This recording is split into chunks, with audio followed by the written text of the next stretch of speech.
A seguir, Jornal da Justiça.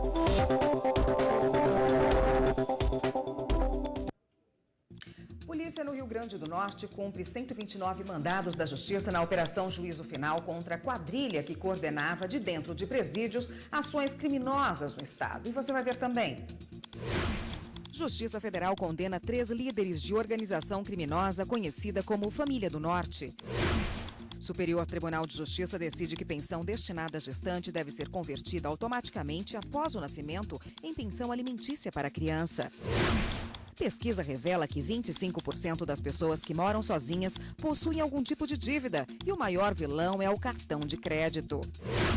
E quais os limites do uso de e-mails e redes sociais no ambiente de trabalho? Essas e outras notícias agora no Jornal da Justiça.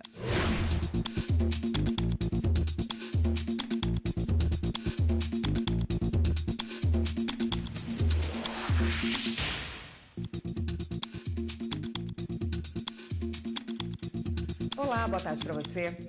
A polícia no Rio Grande do Norte cumpre 129 mandados da Justiça na Operação Juízo Final contra integrantes de uma quadrilha que coordenavam de dentro de presídios ações criminosas no estado. O repórter Gabriel Seafrei tem as informações para a gente. Boa tarde, Gabriel. Boa tarde para você, Érica. Boa tarde a todos. As investigações do Ministério Público do Rio Grande do Norte duraram quase 2 anos e apontam que líderes de facção criminosa ordenavam crimes de dentro do presídio. Entre esses crimes estão explosões de caixas eletrônicos, roubo de veículos e até homicídios. A mesma investigação aponta também que o sistema carcerário quase inteiro do Rio Grande do Norte era controlado por essa facção e que, além disso, ela também tinha se aliado com facções de outros estados do país. Hoje, essa operação da Polícia Civil do Rio Grande do Norte cumpriu 129 mandados de busca e apreensão, 21 mandados de prisão e 24 conduções coercitivas na capital do estado, Natal, e em outros 13 municípios do Rio Grande do Norte. Érica, é com você. Obrigada, Gabriel. E a pedido do Ministério Público Federal no Amazonas, a Justiça condenou 3 líderes da organização criminosa conhecida como Família do Norte. Eles devem pegar mais de 39 anos de prisão. Investigações do MPF e da Polícia Federal apontam que a Família do Norte é a organização criminosa que comanda quase com exclusividade o tráfico internacional de drogas no Amazonas. A atuação do grupo foi desvendada durante a Operação La Muralha, deflagrada no estado em novembro de 2015. À época, foi constatado que, além do tráfico de drogas, a organização é responsável por uma extensa rede de crimes que inclui homicídios, lesões corporais, corrupção e lavagem de dinheiro. Escutas telefônicas apuraram que a facção criminosa tinha o controle de diversos presídios no interior e na capital, Manaus. Por isso, a Justiça manteve a prisão preventiva dos réus em um presídio federal, já que possível retorno deles ao sistema penitenciário do Amazonas pode representar um risco de que a prática criminosa continue. Os 3 foram reconhecidos como líderes do grupo e devem pegar mais de 39 anos de prisão pelos crimes de organização criminosa e financiamento do tráfico de drogas. Ainda tramitam na Justiça 26 ações penais ajuizadas pelo Ministério Público Federal. Ao todo, foram denunciados outros 120 integrantes da facção criminosa. A pensão destinada à gestante deve ser convertida automaticamente em pensão alimentícia para a criança após o nascimento, mesmo que haja dúvidas quanto à paternidade. O entendimento é do Superior Tribunal de Justiça. Gravidez. Muitas vezes ela acontece de forma inesperada e nem sempre a mulher conta com a presença do pai da criança para dar assistência nesse momento. Exatamente por isso, a mulher grávida passou a ter legitimidade para propor a ação de alimentos durante a gestação. O benefício é chamado de alimentos gravídicos. Esse advogado explica que o benefício inclui, além de alimentação, vestuário, exames médicos e até o próprio parto. Mas, para ter direito ao auxílio, é preciso que a mulher comprove a paternidade. Esses alimentos que são pleiteados, eles devem ser comprovados, primeiro, a necessidade e depois a possibilidade dele ser o pai, o suposto pai. E essa prova que é a mais difícil. Como se prova isso? Através de documentos, fotos, testemunhas, hoje redes sociais. Então você tem que dar elementos ao juiz que aquela pessoa realmente é o suposto pai. Se o suposto pai já paga os alimentos gravídicos, após o nascimento da criança, o benefício é convertido automaticamente em pensão alimentícia. Porém, em um caso que chegou ao STJ, um homem defendeu a impossibilidade de continuar pagando os alimentos gravídicos depois do nascimento do menor. Ele também pediu para que as parcelas da pensão fossem suspensas até o efetivo reconhecimento da paternidade. Mas o relator do recurso na terceira turma, ministro Marco Aurélio Belize, esclareceu que a Lei 11.804 de 2008 é clara em afirmar que, com o nascimento da criança, os alimentos gravídicos destinados à mãe serão convertidos em pensão alimentícia para o recém-nascido, independente de decisão judicial. O ministro afirmou também que a conversão é válida até que haja eventual decisão em sentido contrário, em ação de revisão da pensão ou caso o homem não seja o pai da criança. O Tribunal Regional Federal da Primeira Região, com sede em Brasília, entendeu que restaurantes comerciais não são obrigados a contratar nutricionistas, nem ter registro no Conselho Regional de Nutrição. Eles atuam em diversas áreas: indústria de alimentos, nutrição clínica e esportiva, entre outras. Em restaurantes, por exemplo, também é possível encontrar nutricionistas, mas não há imposição legal para que eles sejam contratados. Os restaurantes também não precisam ter registro no Conselho Regional de Nutrição. Foi o que o TRF da Primeira Região aqui em Brasília decidiu ao analisar o caso de um estabelecimento de Goiânia que estava sendo cobrado pelo Conselho por não pagar anuidades. O Conselho alegou na Justiça Federal que, como a lei que regulamenta a profissão de nutricionista relata que este profissional desempenha atividade relacionada à alimentação, deve sim ser contratado por restaurantes. Já o advogado do estabelecimento, que figurou no processo, alegou que a lei não estabelece isso e que o Conselho não tem competência para criar essa imposição. Ao julgar o processo, o relator, desembargador federal Marcos Augusto de Souza, concordou com o argumento apresentado pelo restaurante e explicou: mesmo que o estabelecimento contrate um nutricionista, esse fato não torna obrigatório seu registro no conselho da categoria. A atividade essencial do restaurante, né, no entender da turma e seguindo essa orientação do STJ, não há, né, enquadramento dessa atividade em nenhuma daquelas hipóteses em que a lei considera que é uma atividade privativa do profissional de nutrição. O vice-presidente do Conselho Regional de Nutricionistas da Primeira Região explicou que, após a polêmica sobre o assunto, a cobrança deixou de existir. Em data posterior, o próprio CFN baixou uma resolução em que não obriga que o restaurante comercial tenha nutricionista como responsável técnico. Então, o campo da atuação do sistema CRN e CFN hoje se dá no âmbito dos restaurantes institucionais, que são fábricas, indústrias, colégios, presídios, hospitais, restaurantes institucionais, órgãos públicos. Independente dessa obrigatoriedade, o que existe é uma tendência de se valorizar a alimentação saudável, o balanceamento do cardápio, uma alimentação que possa estar livre de gordura trans, de excesso de sódio, de frituras, e nesse aspecto agrega-se qualidade nutricional aos restaurantes comerciais, sim, a presença do nutricionista. Uma pesquisa divulgada esta semana mostra que 25% das pessoas que moram sozinhas possuem algum tipo de dívida. E o maior vilão é o cartão de crédito. Contas de água, luz, telefone e TV a cabo. Além destas despesas, todos os meses, a Thaís ainda tem que se preocupar em pagar as parcelas do carro e o aluguel.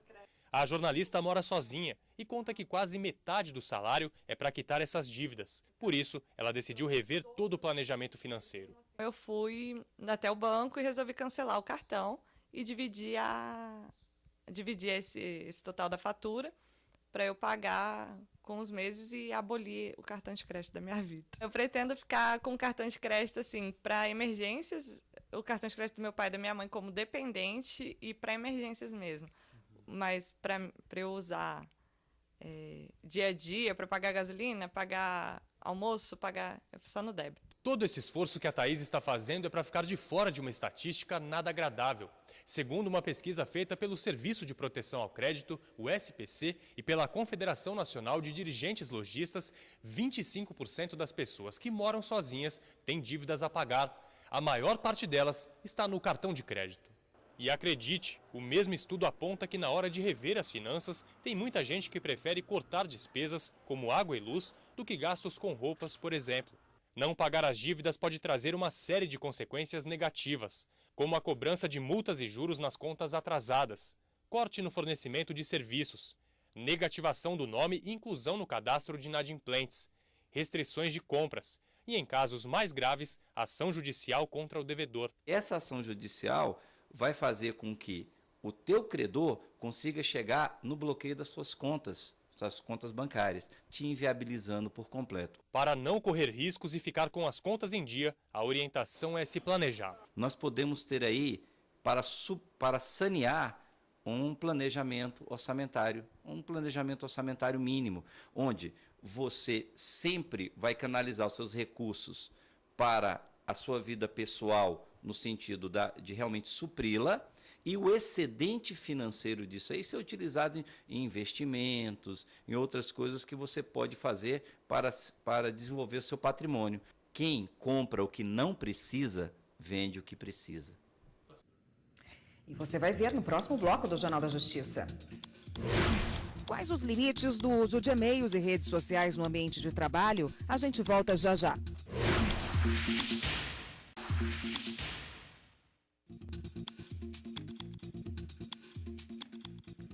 O Tribunal Superior do Trabalho negou o recurso de uma empresa de alimentos que tentava reverter uma decisão que a condenou ao pagamento de verbas trabalhistas a um segurança.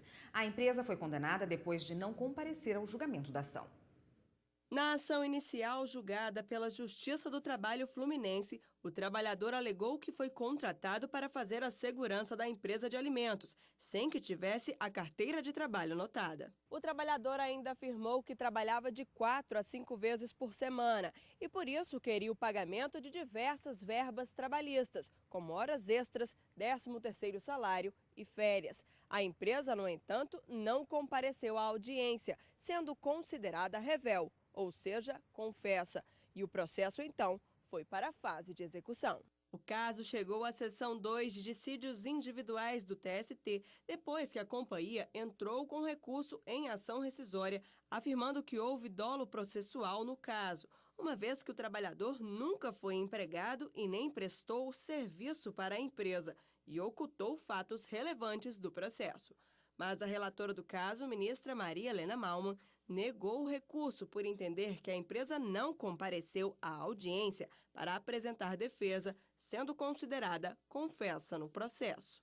No caso vertente, a autora, que foi considerada revela e confessa no processo matriz, alega dolo da parte adversa. Ocorre que a sentença rescindida decorreu principalmente da ausência da autora então reclamada à audiência, sendo que não se pode atribuir ao réu qualquer responsabilidade por este fato. A ministra ainda esclareceu que o simples fato de o trabalhador não ter citado fatos relevantes para a solução do conflito não configura dolo, conforme a súmula 403 do TST. Entendo que não é possível inferir da sentença atacada que tal procedimento decorreu de dolo. Por unanimidade, o recurso foi negado, ficando mantida a revelia da empresa no caso. E recentemente o TST também manteve uma decisão que afastou a demissão por justa causa de uma empregada que enviou um e-mail funcional contendo partes íntimas de pessoas famosas para 2 colegas de trabalho. Ela alegava que só repassou a mensagem e nem foi advertida. E justamente esse uso de ferramentas da internet no ambiente profissional gera muita dúvida ainda. Quais são os limites para o uso no local de trabalho? Bom, para tirar essas nossas dúvidas, está aqui a advogada de Direito Trabalhista, Regilene Santos do Nascimento. Boa tarde, doutora. Boa tarde. Bom, geralmente, a gente viu esse caso aí, com certeza existem na Justiça outras demandas nesse sentido, geralmente, quando a gente entra no ambiente de trabalho, entra numa empresa, recebe um e-mail para usar ali, para se comunicar internamente, e esse e-mail carrega o nome da corporação, carrega o nome da empresa. Qual que é o limite para o uso dele? Tu disseste bem, quando o empregado assume um emprego, ele é contratado e recebe aquele endereço eletrônico corporativo para o uso no trabalho e para o trabalho. Então, o empregado há que ter o bom senso de usar esta ferramenta, porque é uma ferramenta de trabalho, para o trabalho e não para fins particulares. Mas, como logo no início as pessoas os empregadores perceberam que os empregados não tinham muito bom senso e muito limite ao uso, as empresas começaram então a estabelecer limites. Então, regras por escrito, porque depois, em questão de ônus da prova, o verbal se perde no tempo, por escrito, proibindo ou pelo menos limitando, explicando ao empregado os limites do uso do endereço eletrônico corporativo.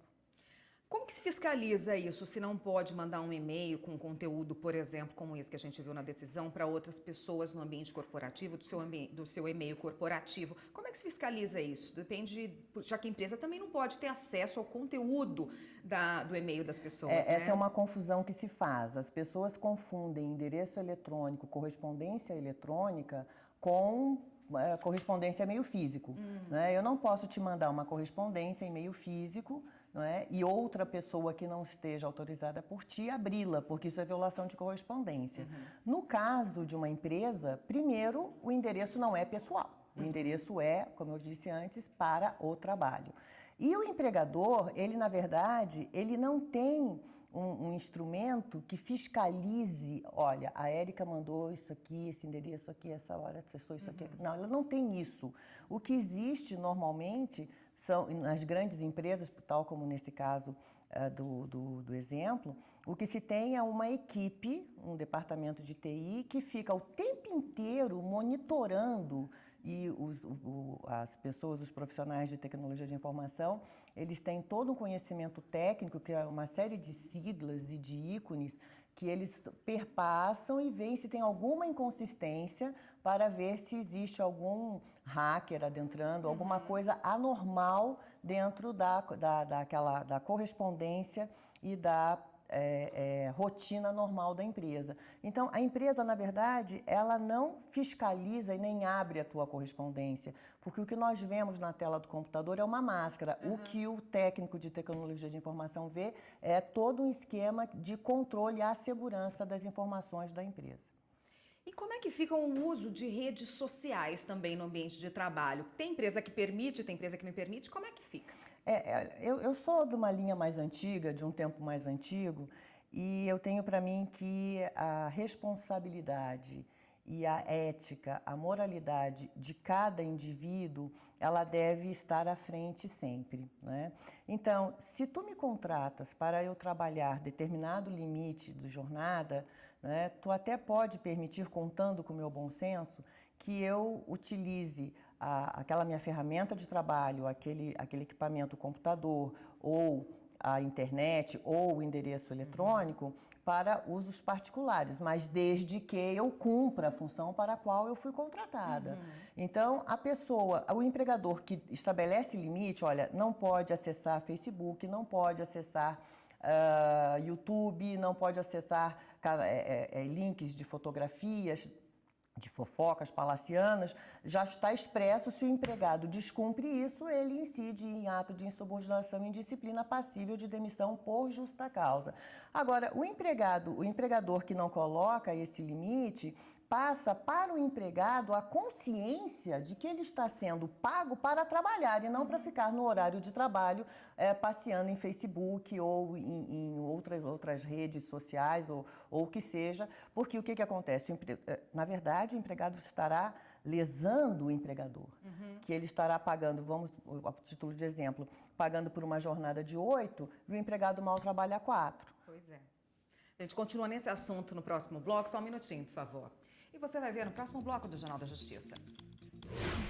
Quais as regras legais que regem a compra de um imóvel na planta? Saiba daqui a pouco, a gente volta em instantes.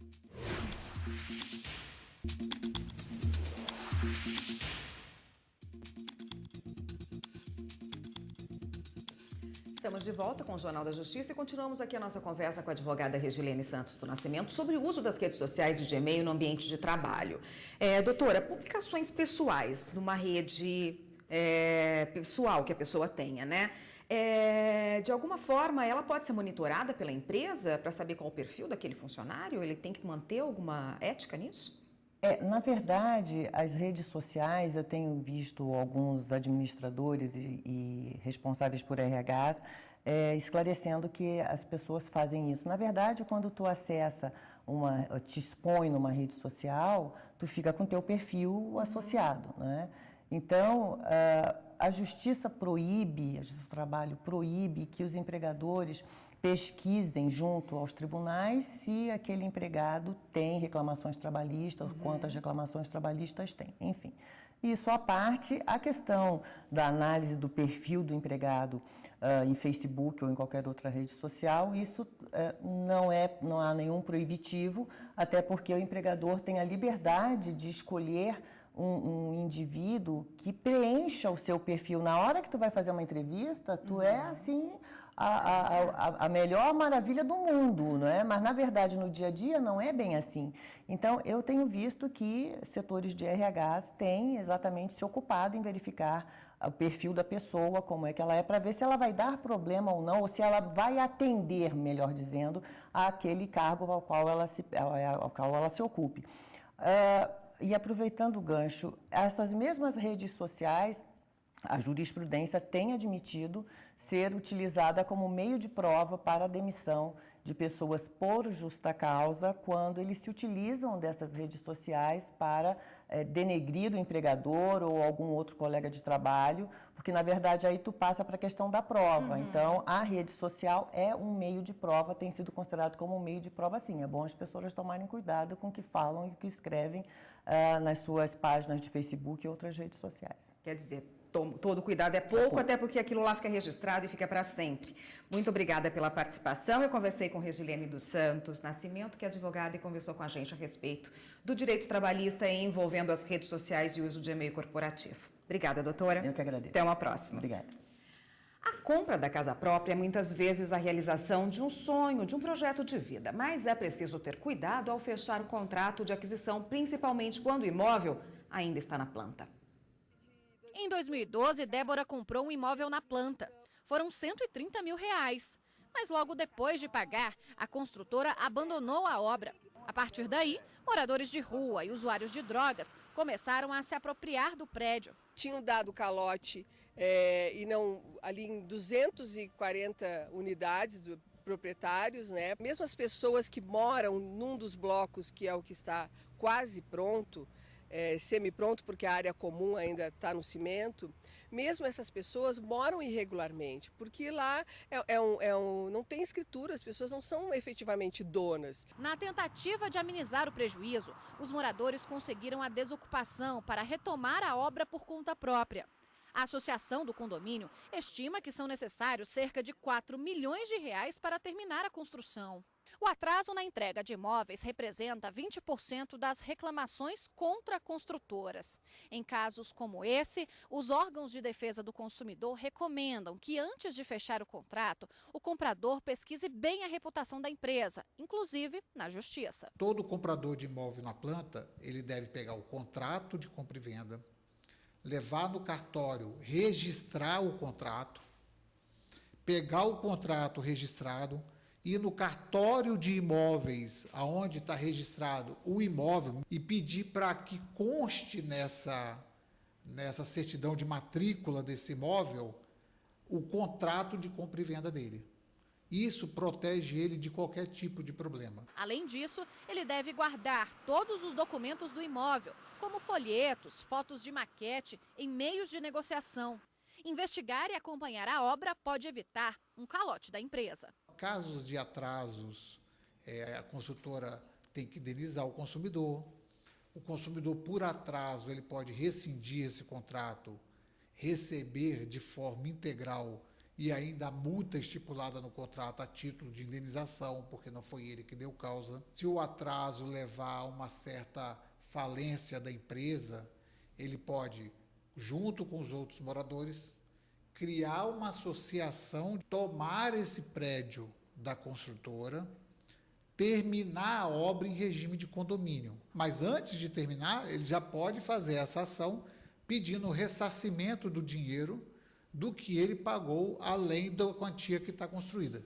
Esse é o procedimento correto. O cuidado do consumidor é elementar, é uma coisa essencial. Agora, se eu vou adquirir um bem, eu preciso contratar um consultor jurídico para que eu esteja... Quer dizer, é uma despesa a mais para mim, consumidora. Algumas pessoas compraram aquilo lá como um sonho, como a realização de um sonho. Tem preço você ser atacado, você ter o seu sonho destruído, isso não tem preço, isso não tem valor. Quem produz muito lixo vai ter que pagar pelo descarte. O Meio Ambiente por Inteiro deste sábado vai falar sobre a lei que entra em vigor no próximo semestre. Escolas, restaurantes, indústrias, hospitais e pessoas jurídicas estão enquadrados. A lei também acaba com os lixões. O programa vai ao ar amanhã, ao 12h30. E o Jornal da Justiça de hoje fica por aqui. Outras notícias do Judiciário você acompanha no Jornal da Justiça, segunda edição, que começa às 6h30 da noite. Uma ótima tarde para você, um ótimo fim de semana e até segunda-feira.